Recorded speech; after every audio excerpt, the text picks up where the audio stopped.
கர்த்தருடைய நாமம் பரிசுத்தப்படுவதாக. இந்த நாளுக்கான வெளிச்சம் 1 சாமுவேல் புஸ்தகம் 30 அதிகாரம் 8 தாவீது கர்த்தரை நோக்கி, நான் அந்த தண்டை பின்தொடர வேண்டுமா? அதை பிடிப்பேனோ என்று கேட்டான். அதற்கு அவர், அதை பின்தொடர், அதை நீ பிடித்து சகலத்தையும் திருப்பிக் கொள்வாய் என்றான்.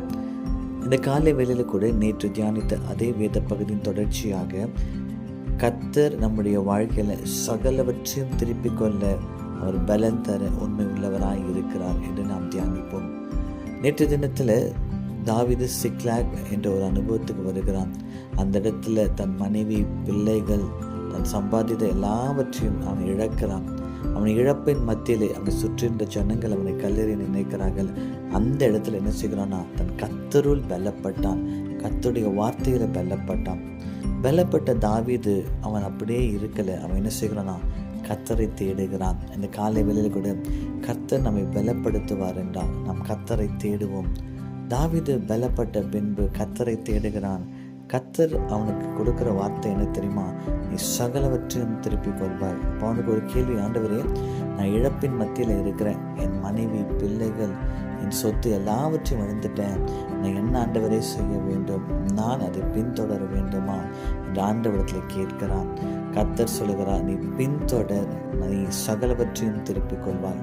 நம்முடைய வாழ்க்கையில கூட ஆண்டவர் நம்மை பலப்படுத்துவார் என்றால் ஆண்டவரிடத்துல விசுவாசத்தோடு கேட்போம். ஆண்டவரே, நீ பலப்படுத்த காரணம் நான் இப்படியே இருப்பதற்காக அல்ல, நீ சுகத்தை திருப்பி தர நீ உண்மை உள்ளவராக இருக்கிறேன்.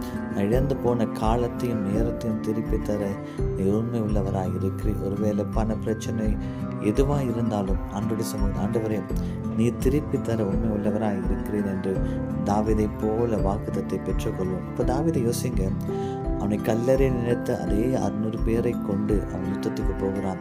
அந்த 600 200 பேராக மாறுகிறார்கள். இருந்தாலும் என்ன செய்கிறான்னா, அவன் போராடி யுத்தத்தை ஜெயிக்கிறான். அவன் இழந்து போன சகலவற்றையும் அவன் மீட்டுக் கொள்கிறான். ஒருவேளை நம்மை சுற்றி இருக்கிறவர்கள் நம்மை கைவிட்டாலும் வாக்குத்தத்தம் தந்த தேவன் கைவிட மாட்டார். 600 பேர் இருந்தால் அவன் 200 பேராக மாறுகிறார்கள்.